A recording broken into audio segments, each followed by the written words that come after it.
All right, let's dive into this world of peer-to-peer learning, shall we? Sounds good. You've sent over quite the collection of sources for this deep dive. Academic papers, guides, real-world examples, we've got it all. Yeah.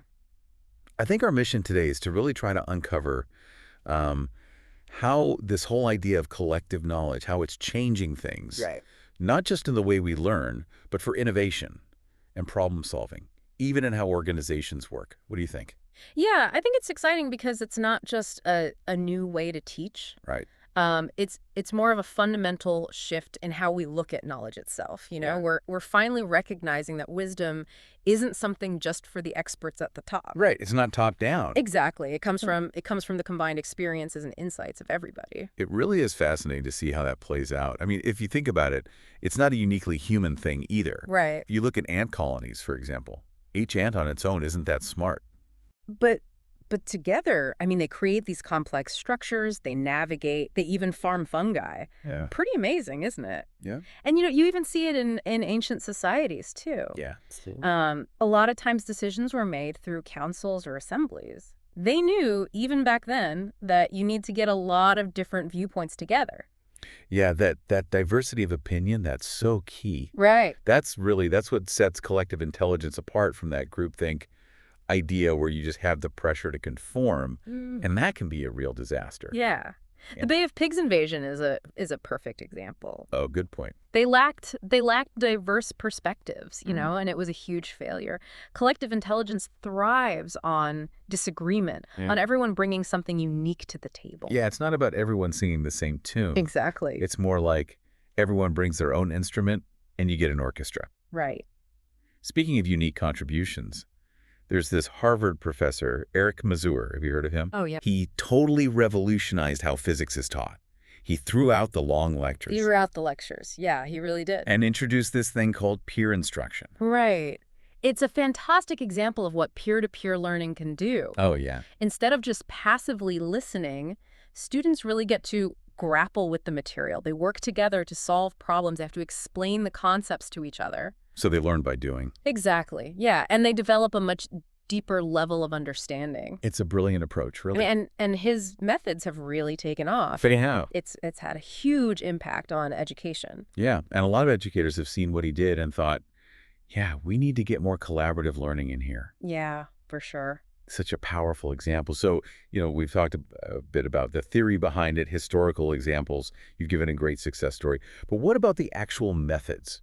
Right. What are some of the specific methods being used in peer-to-peer learning? Well, you've got the classic discussion seminars where you have, debates and in-depth analysis. Right. And then there's peer assessment where students evaluate each other's work. Right, those are common. Yeah, they are. But our sources mention some more unusual techniques. Yeah. Things like the expert jigsaw method. Oh, that's a really neat one.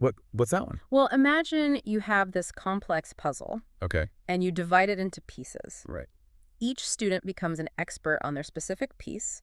They work with a group focused just on that part. Okay. Then you mix the groups up so each new group has an expert on each piece of the puzzle. Right.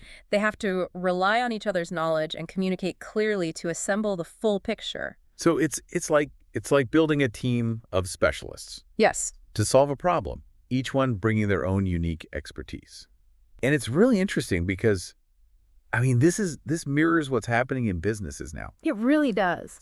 Companies are starting to see how powerful this peer-to-peer learning can be. Absolutely. Just look at Airbnb, their belong anywhere philosophy. It's not just for their hospitality services, but it extends to their own organization. Right. They've really fostered this culture of peer learning. What's amazing to me is how their mentorship programs have taken off. They've seen a 10% increase in signups. Really big jump, yeah. And they attribute it to the trust and the collaborative environment they've built. It just goes to show how powerful that sense of belonging can be. Right. And the shared purpose. It really drives engagement and knowledge sharing. And the benefits go beyond just, gaining knowledge. What do you do? Peer-to-peer learning also builds communication skills, critical thinking, working in teams. And those are essential for anything you do these days. Absolutely. Like that old saying, two heads are better than one. I guess in this case, it's more like many heads are better than one. Right. But But, let's be realistic. It can't all be perfect, right? Right. I mean, what are some of the potential downsides or challenges? Let's not sugarcoat it. What could go wrong? Well, there's the digital divide, for one. Uh-huh. Not everybody has the same access to technology and Right, platforms. especially in under-resourced communities. Exactly. So that can be a barrier. A real barrier to participation. Okay, so that's one big challenge. What else? Um, Sometimes there can be cultural resistance. Mm-hmm. Some places, they're just set in their ways, very top-down, knowledge flows from the top. Right. Changing that mindset, that could be tough. It can be, yeah. And even if you get past those barriers, what about group dynamics? Right. I mean, you have some people who dominate, others are shy. How do you deal with that? Well, that's where skilled facilitation is so important. Right. So it's not just throwing people together. No, it's not a free-for-all. You need someone to guide it. Exactly. Yeah. Educators, leaders, they need to create those inclusive spaces where everyone feels safe to speak. It's about fostering an environment where every contribution is valued, no matter your level of experience. So you need ground rules, guidelines. Right. Make sure those interactions stay respectful, focused. Exactly. So it's not a perfect solution, Yeah. but these challenges, they can be overcome. Careful planning, the right strategies, and a real commitment to a supportive learning environment. And I think the potential benefits, especially when we consider the impact on inclusive education, they make all those efforts worthwhile. Definitely. And that brings up an important point because some of our sources really delve into how this can be beneficial for students with special needs. It's really remarkable, actually. Yeah. This approach, it allows for a much more personalized learning experience. Right. It acknowledges that every student has unique strengths, challenges, learning styles. So it adapts to the individual. Exactly. And by working together, students can support each other, they leverage their abilities, they create an environment that's inclusive and equitable. So it's not just about leveling the playing field. It's about making sure everyone thrives. That's the goal. But how does this connect to the bigger trends we're seeing? With AI, big data, this digital age. I mean, those seem like they'd make things less human, not more. That's a valid point. I mean, it's a concern a lot of people have. Yeah. But if you look at the bigger picture, you see these technologies can actually enhance collective intelligence. Really? How so? Well, think about AI. Okay. It can analyze tons of data, find patterns in how students learn, and then tailor resources to their needs. So it's like a personalized learning assistant almost. Right. And big data, it can connect students with mentors and collaborators, people who share similar interests, even if they're across the world. So it's about building connections. Exactly. Instead of replacing human connection, these technologies can create more of them, deeper connections. Yeah. It's like having this superpowered assistant connecting you to the right people, the right resources at just the right time. We have to be careful, right? Oh, absolutely. Data privacy, ethics. We need to make sure these technologies are used responsibly. 100%. Yeah. We've seen the theory, we've seen it in practice, but what about some real-world examples of this making a difference? Oh, there are tons. Are there? Yeah, there are some really amazing case studies in our sources. What kind? Well, take the DREAM Challenge in biomedical sciences. Okay. It's a competition. They use open data from clinical trials Okay. to tackle these fundamental questions about human health. So it's like a global brain trust. Exactly. Coming together to solve these huge problems. Exactly. Researchers from everywhere, they collaborate, they share their knowledge, and they end up with breakthroughs that wouldn't be possible if they worked alone. That's fantastic. And then there's this global learning network for inclusive education. Okay. It's this online platform connects educators, students, communities, all to share best practices for inclusive learning. It's all about making education accessible to everyone. So these examples show this isn't just a concept. It's happening now. It's making a difference. It really is, yeah. But to really work, it needs a solid base. Right. It does. Yeah. I mean, our sources talked about meeting a strong technical infrastructure, Absolutely, yeah. secure data storage, Yeah. reliable connectivity, interfaces that are easy to use so people can contribute easily. Right. It's like building a city. You need that solid infrastructure to support a thriving community. Good analogy. Right. But even with the best technology, we can't forget the human element. Of course not, no.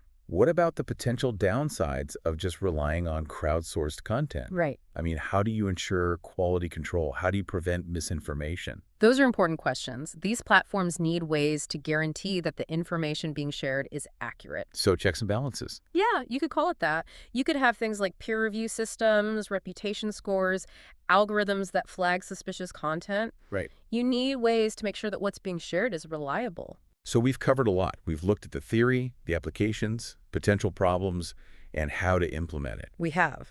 We've really delved into this whole world of collective intelligence, haven't we? Yeah, it's a fascinating area. It is. And our sources trace the evolution of this concept Mm. all the way from ancient practices like the Socratic dialogues to these sophisticated digital platforms we have today. It's a long history, yeah. Pretty remarkable. It shows this human need to connect.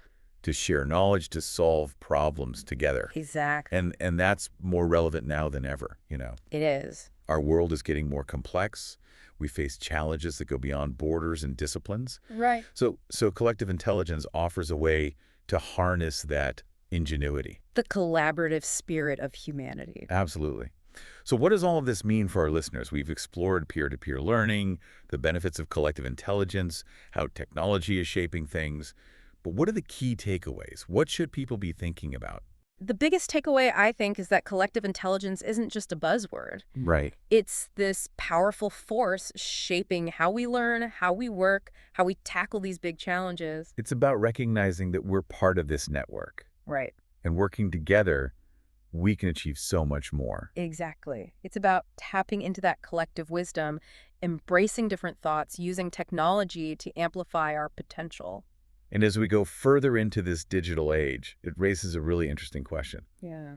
As AI becomes more integrated, could we see this new kind of collective intelligence emerge? Right. A hybrid form where human and artificial intelligence are working together in ways we can't even imagine yet. That's a really fascinating question to think about. It is. I mean, if history tells us anything, the future of collective intelligence is going to be full of surprises. Yeah. And we can't wait to see what that future holds. But for now, we'll leave you to explore that question on your own. Thanks for joining us on this deep dive. It's been a pleasure. Thanks for having me. Yeah, it gets to the core of why collective intelligence is so powerful, combining the strengths of humans and AI. Right, right. Let's explore that a bit. What are some ways, like some actual examples of how AI is already being used to boost that collective intelligence, particularly in education? Well, one area where we're seeing a lot of really interesting developments is personalized learning. Uh-huh.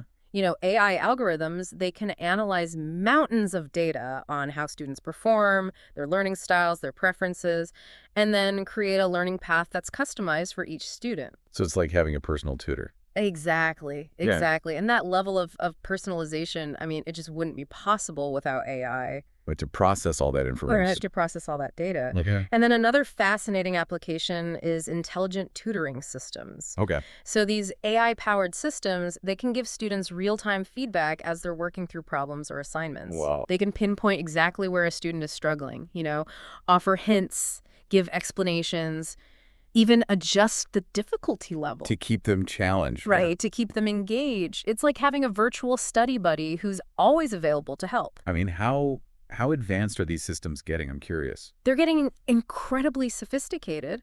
Some can even analyze a student's emotional state and adjust their approach accordingly, Wow. Like offering encouragement, suggesting a break if the student seems frustrated. So AI is becoming more in tune with human emotions, not less. In a way, yeah. But that's why, the ethical considerations become even more important. Right. We have to make sure these AI systems are being used responsibly and ethically, putting the student's privacy and well-being first. It's a good point. It's a good reminder that technology is a tool. Absolutely. And we have to use it wisely. Yeah.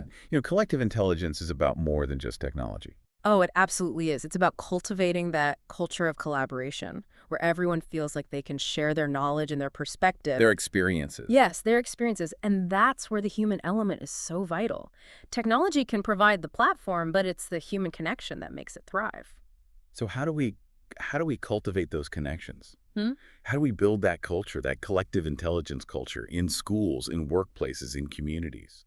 Well, the foundation is really recognizing the value of different perspectives. Right. We need to create inclusive environments where people feel safe to speak up, to Yeah. share their ideas, even if they challenge the status quo. So encouraging that spirit of inquiry and curiosity. Exactly, yeah, where people are encouraged to ask questions, to learn from each other. So it's almost like a shift from competition to cooperation. Precisely. And it takes conscious effort to break down those silos and encourage collaboration across different fields. We need to create those opportunities for people to come together and share, regardless of their background or their expertise. Right, so it's like creating this tapestry of ideas where Yes, the different perspectives blend together and spark innovation. that's a great analogy. And technology can play a vital role in that. Online platforms can connect people across the globe, allow them to work together, share resources, learn from each other. So it's not about technology replacing interaction, but enhancing it. Exactly, yeah. It's about using technology to foster those meaningful connections, Right. to create a more collaborative world. So we're on the brink of a big change in the way we learn, the way we work, even the way we live. I think we are, yeah. The rise of collective intelligence, it represents a huge shift that could reshape society. It's exciting and a bit daunting. It is. But I think the key is to approach it with curiosity and a willingness to embrace what we don't know. I couldn't agree more. The future of collective intelligence, it's full of potential. It's up to us to make sure it benefits humanity. So let's delve into those possibilities a bit. We talked about the current applications, but what about the future? What direction do you see this all heading in? Well, I see a lot of potential in developing, even more advanced AI systems that can actually augment human intelligence. Okay. Imagine AI that can help us process information faster, see patterns that we might miss, ultimately make better decisions. So it's like having access to a superbrain. In a sense, yeah. But it's crucial to remember these AI systems are only as good as the data they're given. Right. And that data needs to be diverse.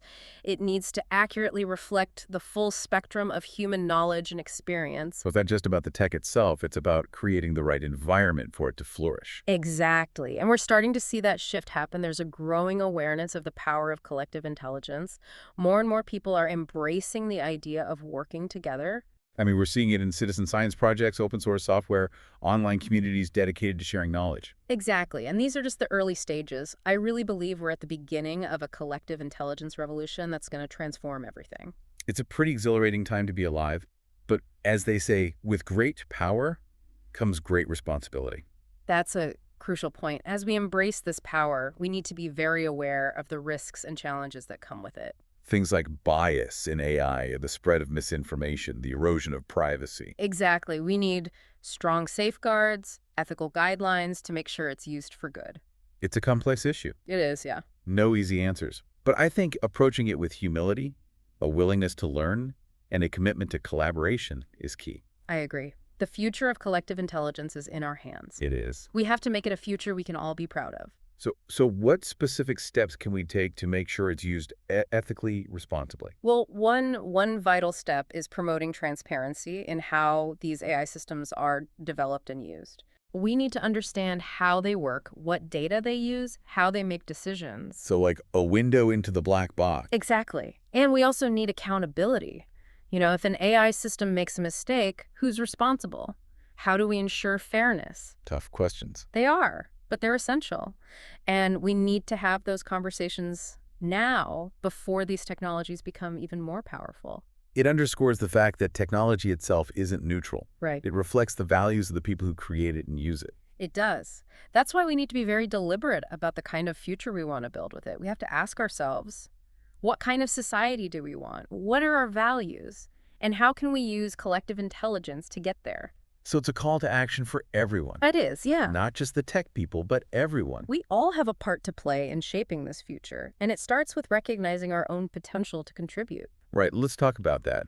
How can individuals tap into this power? What can we do in our own lives to be more collaborative, to contribute to the collective good? Well, first and foremost, we need to be open to learning from others. Right. That means embracing new ideas, new perspectives, even if they challenge what we believe. Stepping outside our comfort zones. Exactly. And it's not just about listening, it's about sharing what we know. We each have something to contribute. Right. And by sharing, we add to that collective pool of knowledge. Just like adding our own piece to the puzzle. Exactly, yeah. And don't underestimate the power of small actions. Asking a thoughtful question, making a helpful suggestion, connecting two people who might benefit from knowing each other. It's about recognizing that we're all connected. We are. And even small actions can make a difference. As we become more aware of that interconnectedness, we naturally start to think more collaboratively, to act with more compassion. It's a shift in perspective. Yeah, from a self-centered view to a collective mindset. And that's really at the heart of this whole movement. We're all in this together. And by working together, we can create a better future. A very inspiring vision. But let's bring it back down to earth a bit. What are some practical steps people can take? What tools or techniques can help us become better collaborators, better problem solvers?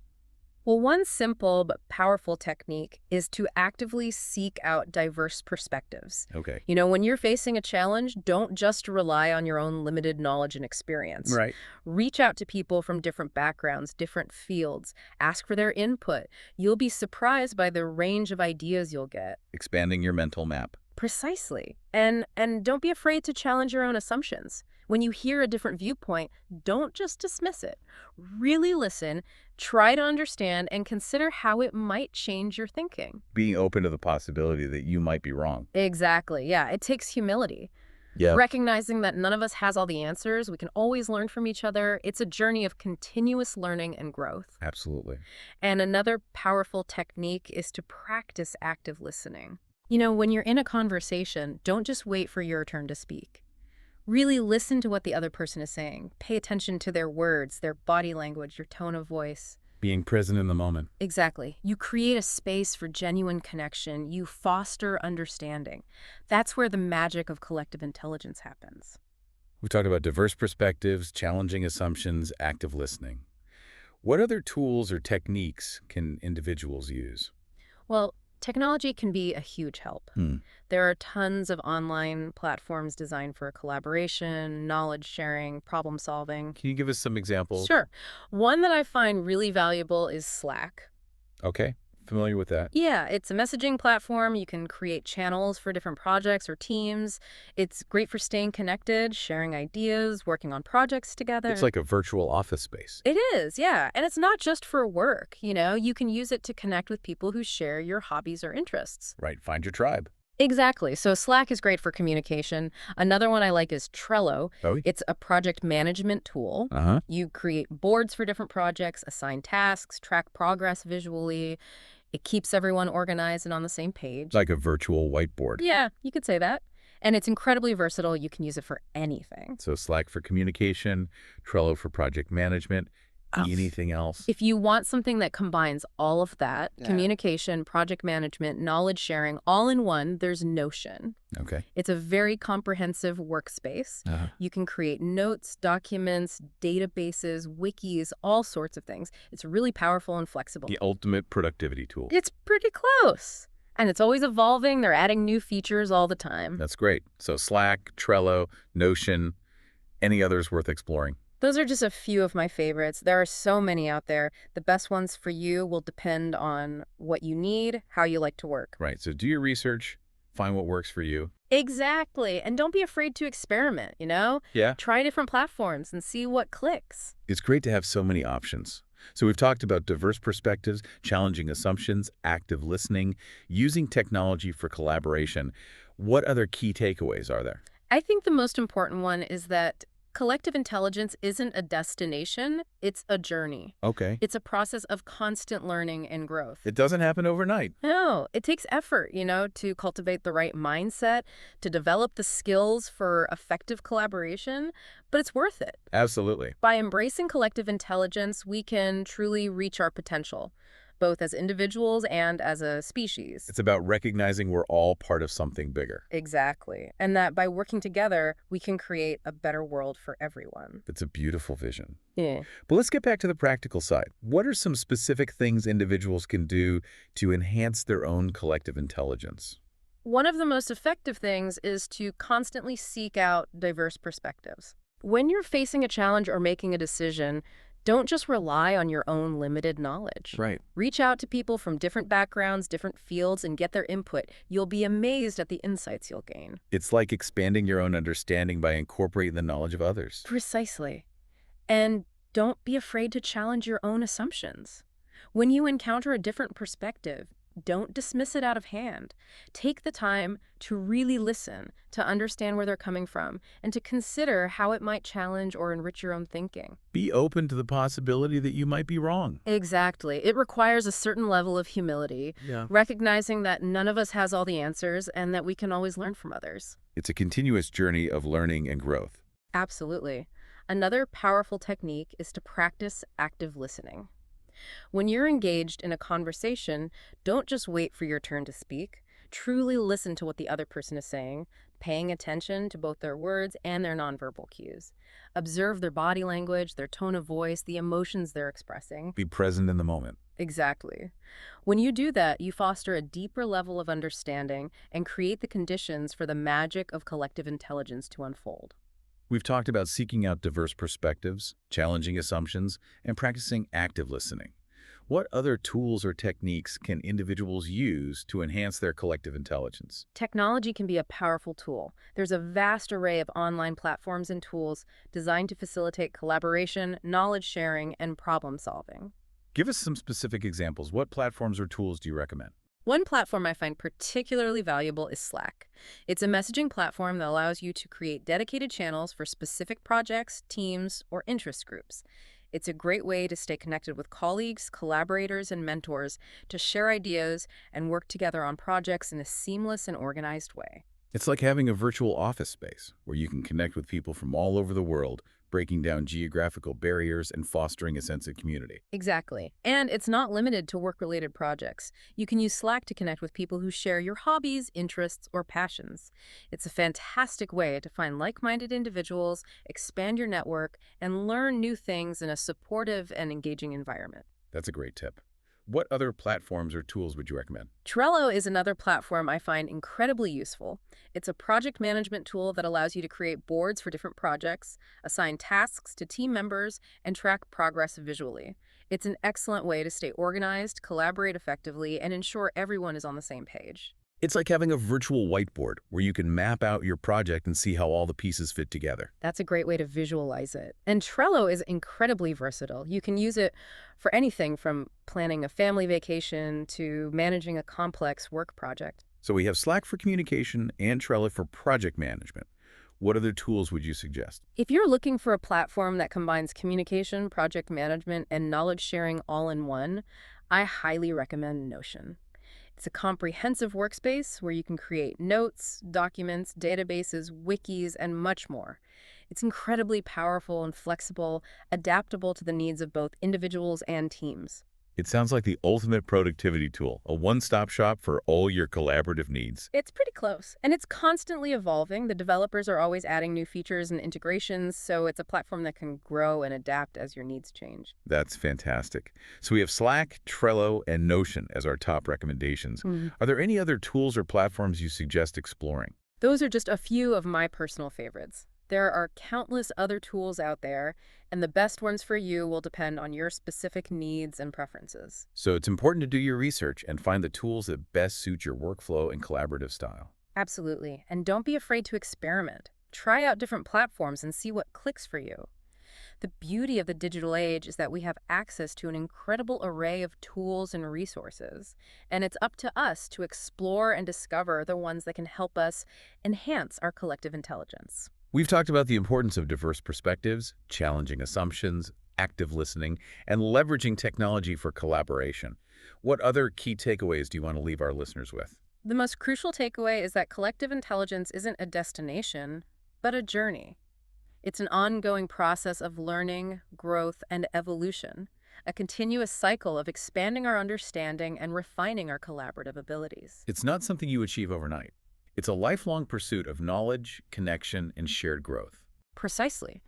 It requires a conscious effort to cultivate the right mindset and develop the essential skills for effective collaboration. But the rewards are immense. By embracing the power of collective intelligence, we can unlock our full potential as individuals and as a species.